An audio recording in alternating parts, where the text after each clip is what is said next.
Welcome to the Working Tools Podcast with Most Worshipful Brother Barry Burch on his follow-up to succession planning and how it's going a year later.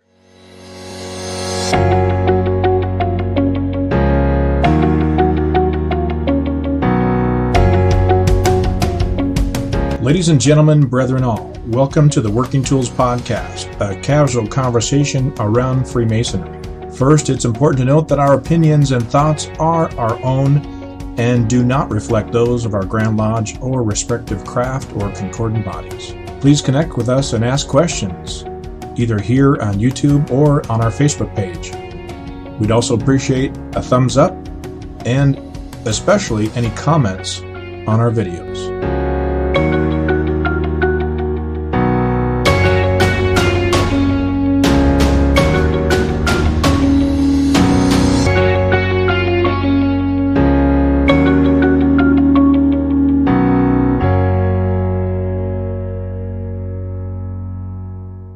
Welcome to the Working Tools Podcast.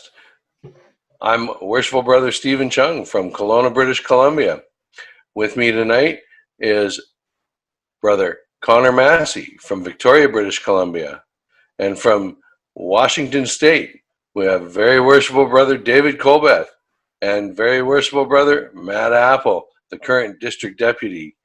And with us tonight, Most Worshipful Brother Barry Burch, who is the immediate past Grand Master from the province of British Columbia and the Yukon. And Brother Burch is here giving us an update. And I'm excited to hear the updates and stats. It sounds like it's being a successful program. Most worshipful. Well, thank you, Brother Chung. And again, good evening, brethren. Thanks for joining the Working Tools Podcast, and again recognizing our brethren from the United States of America. Thank you for joining us as well. Yeah, we're the success of any kind of a long-term endeavor. It's the eventual success is long-term as well as the plan. So. What we've tried to do in the first year was basically put all the elements together to get the 3-year plan started, collect some data, analyze that information, adjust and adapt accordingly, and move into the second year. Now, sadly, because of COVID-19, the direct meeting with the brethren, of course, has been interrupted, and these particular programs work best, obviously, when there's personal interaction. So, what we have done is we've done the analysis, the survey of the brethren that was done in the fall. Those results will be released shortly. And in the interim, just of interest, we're going to do a lodge health assessment, but this is going to be, I guess we'll call it the Grand Lodge health assessment, because we're going to basically put the elected Grand Line, which still includes myself as the immediate past Grand Master, the current District Deputy Grand Masters, and the incoming District Deputy Grand Masters. We're going to go through that process adapted for Grand Lodge. And we're going to do that over the summer. And so and have those results provided so that when the Masonic year kicks back into gear again in whatever capacity that is in September, we'll have basically a Grand Lodge equivalent of the Lodge Health Assessment that will be provided to all of the lodges. And here's how your elected Grand Line and your appointed, previously appointed district deputies and your currently appointed district deputies see the situation. And here's what our plan is, our plan of attack. So if we're going to be putting the district deputies under the microscope, why don't we put our very own Matthew Appel under the microscope too, and have a report card done on him? I'm only in office for another month and 10 days. Well, that's enough time. Now so actually I was wondering, I've often said that our Grand Lodge, at least, that everyone's different obviously, has a lot of information already that they don't use, that there's so much stuff in the database at Grand Lodge or in other sources of information that they have that just sort of languishes and doesn't get analyzed. And that then there's, or they do a survey and then they do another survey to see how we've done since the last survey, but there wasn't like a goal. There wasn't this will be success. If our next survey says that, whatever, our Masonic education numbers go from 50% to 70%, that'll be a success. Have you and your successors given a great deal of thought to what success would be over time, over the next 3 years or 5 years or whatever the time frame is? Yes, we have, and again, that's a great question, my brother. The first year we wanted to get, in essence, baseline data, and as alluded to in the previous broadcast, we have a number of sources recently developed. So we have a lot of data, but we need a few years of data to be actually to look for trends and so on and so forth. But certainly, for the things that appear to be most important to our brethren, we don't have targets per se at this point, because again, all we have is a baseline. But certainly, in terms of the Masonic experience, one of the categories in the Lodge Health Assessment, we're looking at that very closely. It's sitting around 65% after the first go round. That was a pretty good mark for me in high school, but I don't think that's a really good mark for a Masonic lodge to have, or for a jurisdiction to have, in terms of how the brethren perceive their Masonic experience. So there's some very specific things that we can do to improve on that. But in terms of a specific number that we want to hit, we haven't discussed that specifically. What we have discussed, and what this Grand Lodge Health Assessment is going to do for us, is we'll be dialing in the specific programs to focus in on the areas that we believe. Well, I would imagine that really seeing the continued participation numbers stay where they were or even grow, year after year in doing the assessments is success in itself, because what that really means is that we're getting the lodges to sit down and actually discuss it amongst the brethren, and that alone is going to create positives. No, I mean, absolutely. The design of the survey and the Lodge Health Assessment in particular were set up specifically for that purpose. So when the survey results come out, again, they get distributed. I'm hoping that a number of lodges are doing Zoom meetings, and one of them would be to focus in on, well, here are the results of the survey. What do you think, brethren? It gives a chance to discuss that. And in the lodge, and specifically, again, I participated, I shouldn't say participated, I watched 3 different lodges do this. And the discussion and debate about picking a response was really interesting to observe, because not everybody sees things the same way. And I observed, one of the things that I did observe in the 3 lodges that I was at, the older brethren all thought that the fellowship was great. The younger brethren weren't so sure. So, old Joe and I have been Masonic pals for 25 years. Everything's great. Not everybody views that the same way. So it was an interesting conversation. I know when we talked about the fellowship factor, we had very similar reaction. Was the older membership thought it was great and thought that they got what they were looking for out of the fellowship of joining the lodge, and the younger membership, they haven't had the years together yet that the older guys have had to build those relationships and have those same experiences. So it's interesting with the conversation that came about from it, and so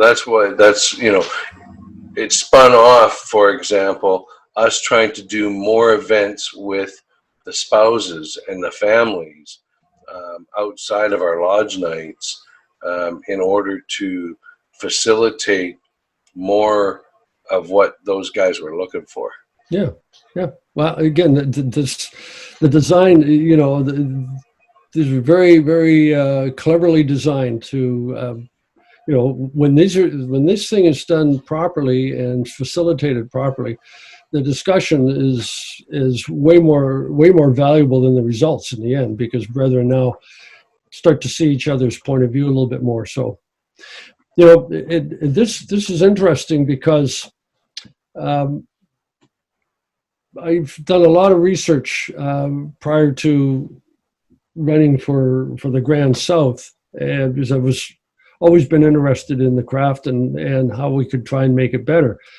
And I read a lot of surveys about brethren and why they wanted to become Freemasons. And the overwhelmingly number one reason for that was fellowship and brotherhood. 70-80% of the respondents typically say fellowship and brotherhood. The second area of interest was learning more about Freemasonry and how I can apply it to my life, like Masonic education. And what are the 2 things that are reflected in the Lodge Health Assessment when you look at the jurisdiction results? Fellowship, as I say, it's like 65% for us, which, is all right. Masonic education is like 51 or 52. So, which again was a good mark for me in high school. So, the plan to move forward is pretty obvious and apparent. And this is not rocket science. If you've read anything about what brethren desire out of the craft, this has been going on for decades.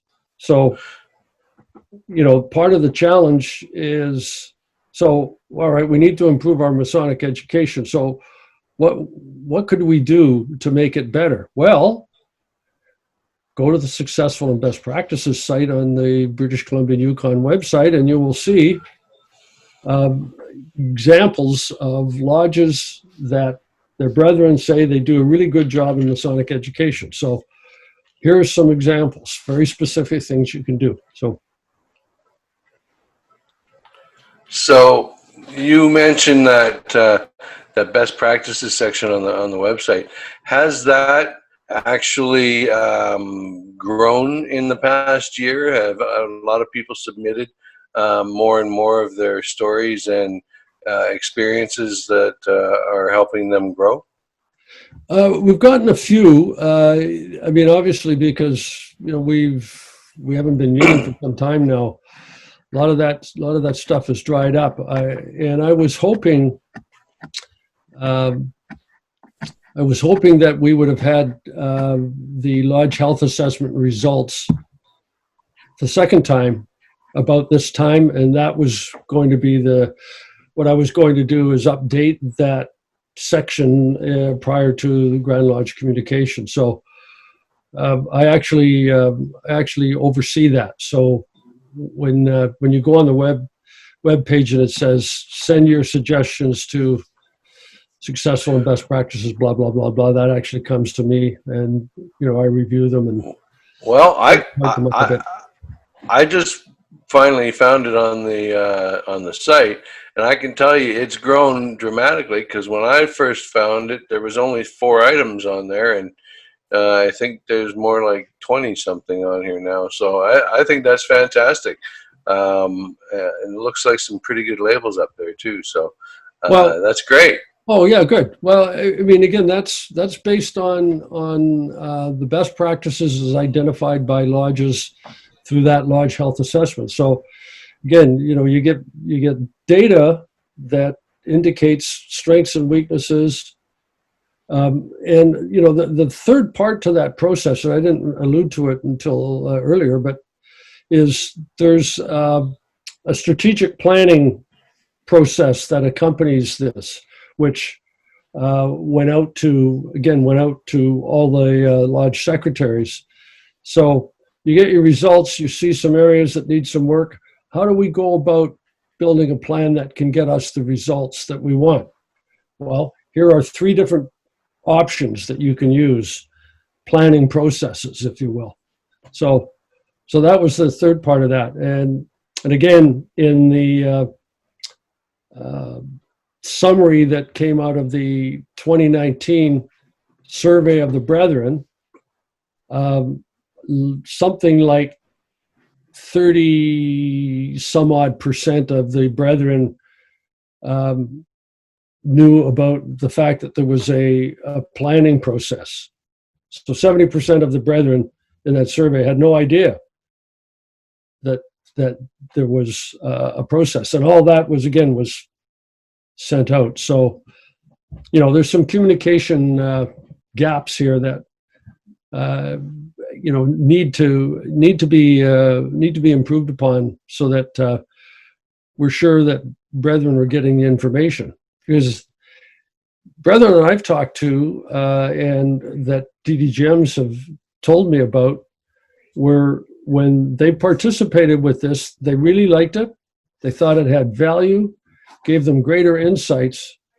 So this is one of these things. These are products that we created specifically for Brethren to be able to take charge of their Freemasonry, if you will, and start to communicate. Worshipful Master, we're not happy with our community engagement. We need to get out and get noticed. So Worshipful Master, we got to do something about this, Worshipful Master. I know, I'm sure if Matt was a deputy in BC and Yukon, then the message, the communication would have been 100%. It would have been delivered accurately and thoroughly, and there would have been no problem with all the members.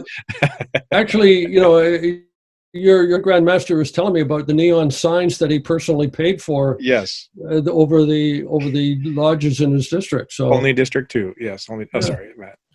What a guy. As both deputy and secretary, I can affirm that would be correct. So it's just amazing for a guy that has no facial hair too. That's outstanding. What did they do? They put up illuminated signs above all the lodges in the district? Well, I mean, one of the best practices of BC has to go to, I think it's Malahat Lodge, has this big sign out front, and they've gotten, 10 to 15 new candidates? Yes. Because of it? They put a billboard. Their lodge is in a very small village, and it's actually right on the road to a co-ed private school with a lot of parents, well-heeled parents, drive past their lodge every day to drop their kids off, driving their Porsches and whatnot, And there literally is a billboard in front of their lodge hall, and yeah, it's been amazing. I know it's like well, I do know a little bit about what it's like in Washington State, and I know that we're both in our own ways trying to raise the profile of the craft in our communities. You can imagine that not everybody is on side with this, and it's not. It tends to be the older brethren that aren't, but it's not exclusive to them. But this was a stance that as part of the 3-year plan that we've all agreed that we're going to stay the course on this, that we'll take every opportunity to promote our existence. And when brethren do good work, the traditional Masonic approach is, well, we just do it and retire to the multitude because we don't need attention for that. Well, the fact of the matter is we do need attention. Otherwise, we're not going to be around to make these contributions to our community. So, amen. So this not every not every past Grand Master, not every past Master, not every past District Deputy agrees, but for the most part, guys do. So I think we've done too much secret work. Yeah. Well, one of the best kept secrets, we've emphasized the free in Freemasonry too much as well. But well, one of the best kept secrets about Freemasonry is we're secret. So exactly. Yeah. I've often said that even if we just, even in the local paper or on Facebook or whatever, just took out ads that did nothing but said, "Merry Christmas from the Freemasons of Washington." Not advertising, please join or anything like that, but just, whatever, Happy Memorial Day or whatever from the Freemasons of Washington. Just let people know that we still exist because, like my grandfather, Yeah. Well, there are thousands and thousands of men who are looking precisely for what Freemasonry has to offer, but have no idea that we exist. And I just looked in my handy dandy modern device, and on my lists in my contacts, I have 6 prospects for Prince Charles Lodge that were in process prior to COVID-19. And 5 of those 6 came from the internet. 3 came from searching on Google, and 2 came from searching on Facebook. Bingo. Right. So you're doing 6-step to initiation with them on Zoom? Well, we were doing it through Skype for a while there, but we are doing the 6 steps Good. To initiation with them, and it's pretty cool. It's unfortunate that we can't really meet in person because they were in the process of meeting our guys, and all of a sudden it's like breaks. Yes. So. Yes. Well, but we're keeping in touch with them during COVID. So. Yes. No. Good. Yeah. Going back to what you were saying, Most Worshipful, I read a book recently, which I thought was right here. I was gonna hold it up, but it's not on my desk here. It was called 41 Million Men, and it's about our Grand Master actually gave it to each of the district deputies at his district meetings, and I had already read it because I already had my copy, so I gave the copy he gave me to someone else to pass it along. And I'm it was looking about for my copy. What's that?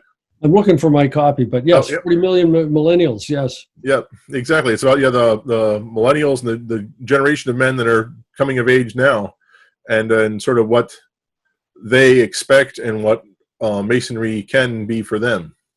And it was I found it very illuminating.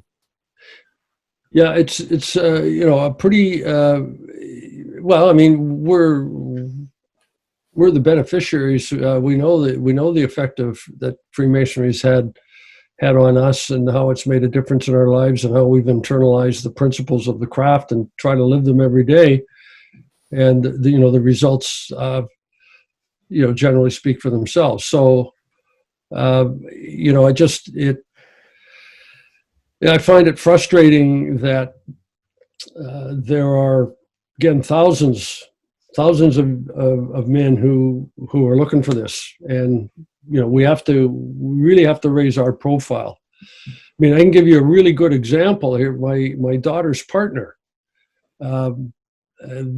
they've been they've been together for 4.5 years.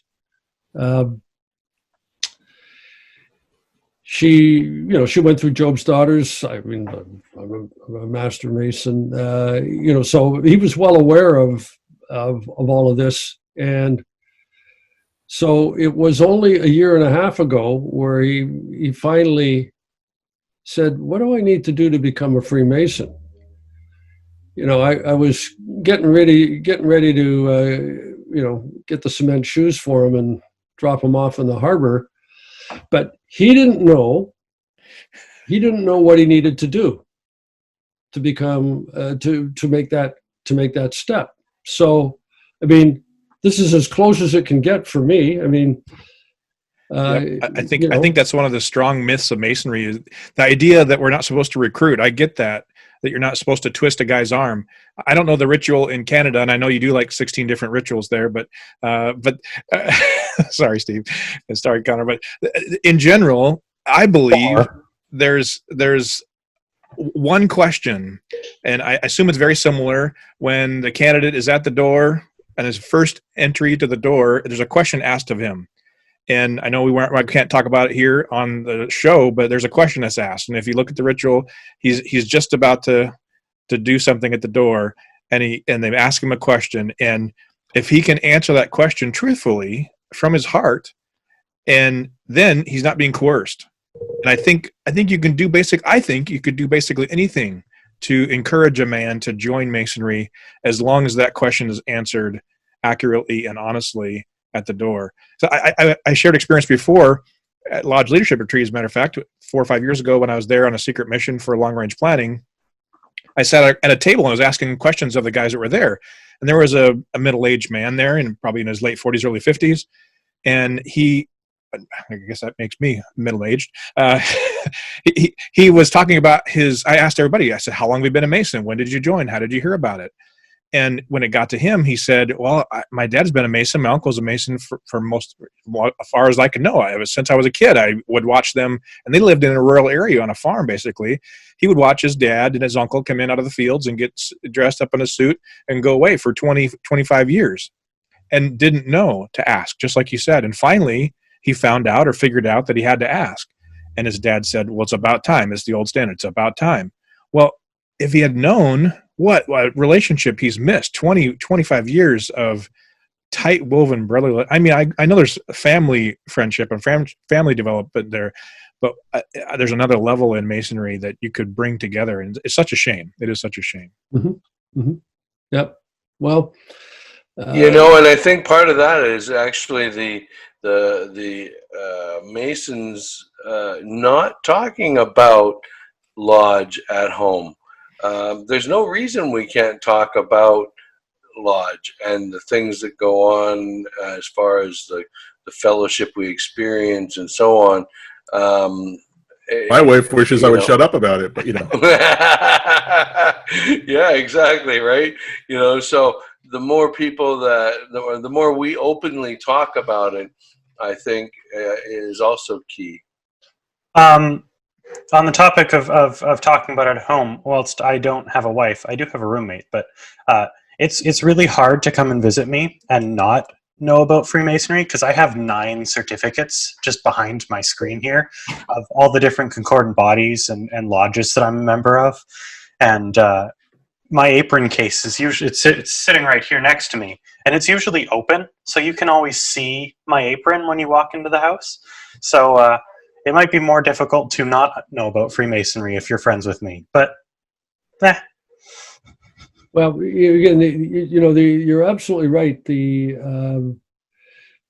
Speaking about your experience in Freemasonry, I used to, when I was working, I used to come in and having a coffee, and I'd say, wow, I had a fantastic night last night. I know what were you up to? And eventually guys would come by and they'd say, okay, well, what was it? What was so special about last Tuesday night? Well, I said, well, I was at my Masonic Lodge. It was great. Best people you meet anywhere. It was a fantastic night. We had a great time, good festive board. What's that? And then leave it at that. And so, the best advertisement for Freemasonry is a brother being a brother, exemplifying the craft, letting his Masonic light shine. Doesn't hurt to have something that identifies the square and compasses on you.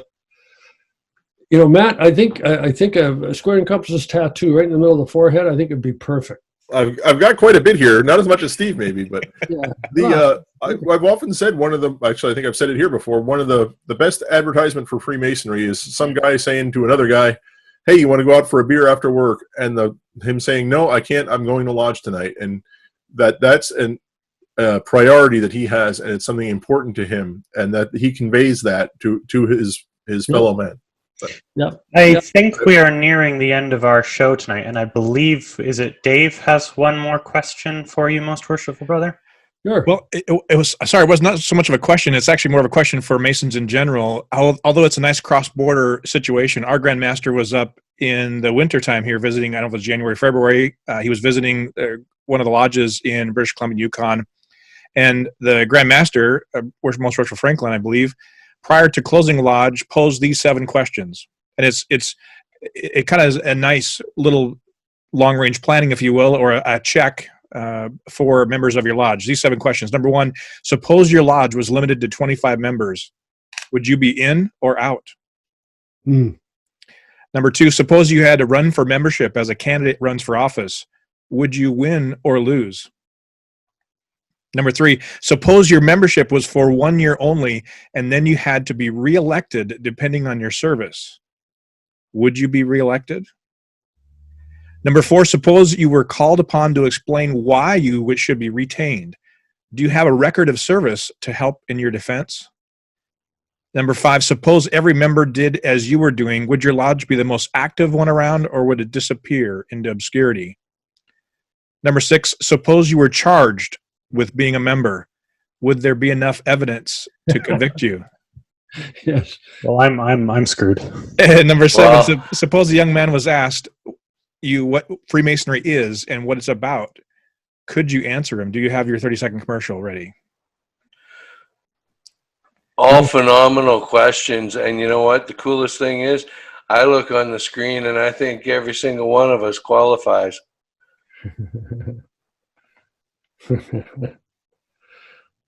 Well, I think that's a wonderful thing to contemplate. And the event that he was talking about, I believe, was the installation of Victoria Columbia No. 1, which is actually my father's lodge. So I was there.